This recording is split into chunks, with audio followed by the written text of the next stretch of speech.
Hi guys, this week we're going to talk about writer's block. Writer's block is personal to each writer. So I'm going to talk about when I face it and what I do to overcome it and what I think affects most people in this way. So writer's block is inability to write. You feel blocked up. It's for me, everything I write is bad. I can go through the motions. I'm disciplined enough to open up Writer's Duet or get up a Google Doc and start putting notes and my dot points down. That's how I write the dot points until I do my outline. I'll start filling in dot points and putting the questions like I normally do, and I might do a bit of force field analysis or matrices. I start using the tools. And it's just not working for me. I don't really have anything to say. And that's what most people don't understand about writer's block. It's that you've ran out of something to say. You've ran out of things. You can go through the motions. If you're a beat sheet sort of person, you could fill one out, but it's going to lack inspiration. It's going to lack anything good. It's like listening to one of those vacuous pop songs. It really doesn't have anything to say. It's like, I love you, let's dance, yeah, love.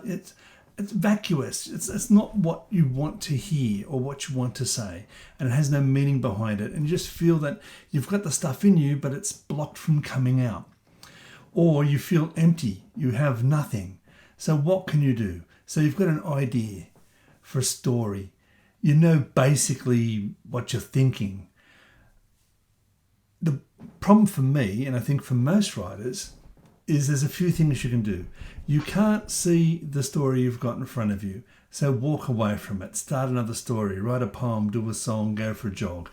Push it into your subconscious and let your subconscious deal with it. In The Reckoning, which I'm working on at the moment, it's a Western. I thought the old sheriff, as I call him, his name's Hollis, was going to be the main character.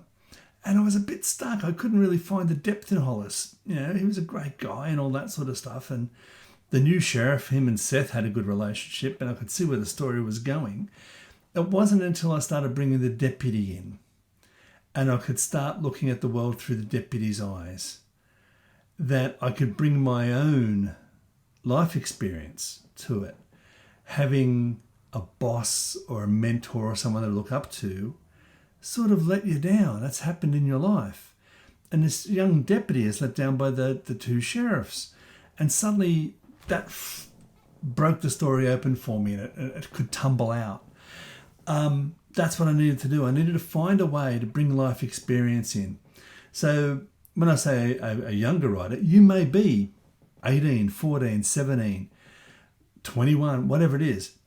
If you feel that you're not really got much to say, go out and live life. Life is long for you. You've got 50 years or 60 years of writing ahead of you. Go live some of that. Don't tie yourself to a desk right now. Go out. Do all the things that young people do, that when you're my age in your 50s heading towards 60, you get there and go, I can't believe I did that when I was 18. What an idiot. But go and be an idiot, because now that I'm like 58, I write about the idiot things I did when I was 20. 23, 24, when I thought I was going to be the greatest guitarist in the world, and it's still an addiction. Go live life. If you're in your 30s, in your 40s, go live life. Talk to friends. Listen to their problems. I remember seeing an interview with John Bon Jovi, and he said that Brian, the keyboard player, and Richie were getting divorced at the same time. And they're coming to him saying, I can't believe she said that, then I said this. And he says, I'm just sitting there going, that's a song, that's a song, that's a song, that's a song, that's a song. Go, I'm not saying get divorced, but go talk to your friends, live their experiences, have some empathy for them. It may actually really help them if you talk to them. But get some life experience, because you've got an idea, you've got a premise, you've got characters. You now put your life experience in. So story idea, plus life experience, plus craft becomes a screenplay. You need to be able to, and I've always said this, not make characters likable, make them relatable. And if you make a character relatable, it's by giving them real life experiences.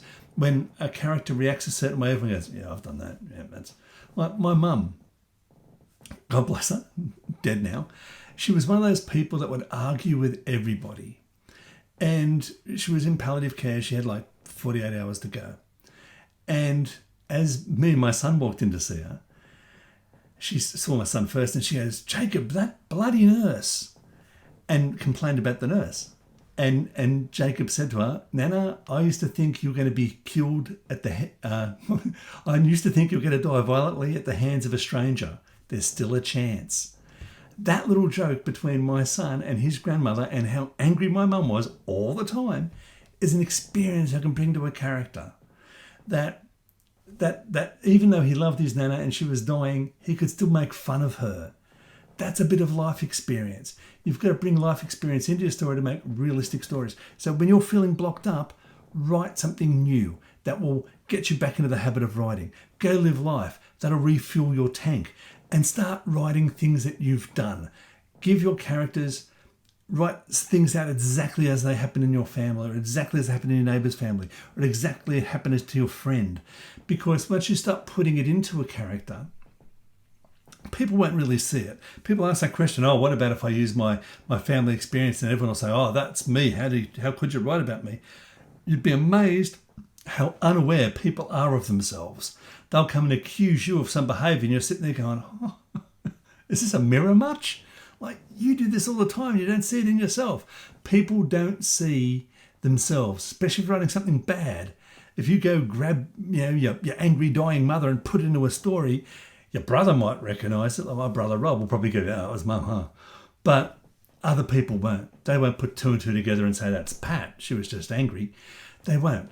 So, but that's life, because there's more than one angry Patricia in the entire world. There's more than one smart-ass loving grandson in the entire world. There's palliative care wards all over the planet.